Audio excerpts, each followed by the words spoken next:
Usmani news channel کو subscribe کریں اور بیل والے بٹن کو بھی دبائیں تاکہ ہر آنے والی نیوز کی اپڈیٹ سب سے پہلے آپ۔ جڈیال میں بچی سے زیادتی کی کوشش، متاثرہ بچی کی فیملی ہمت ہار گئی۔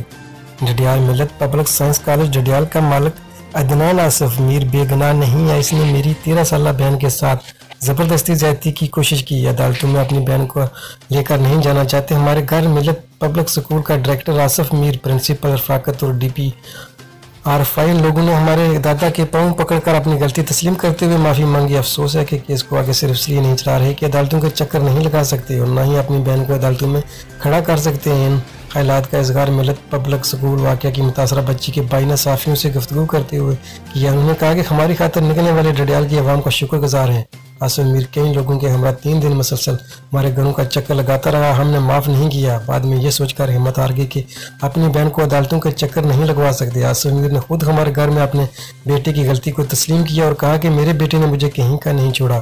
متاثرہ بچی کے بھائی کا کہنا تھا کہ ہم نے عزت دار لوگ ہیں، اپنی بہن کو عدالت میں کھڑا نہیں کر سکتے اور نہ اسے عدالتوں کا چکر لگوا سکتے ہیں۔ عدنان آصف میر جیسے درندے کو سزا ملنی چاہیے، ایسے افراد کو جتنی بھی سزا ملے۔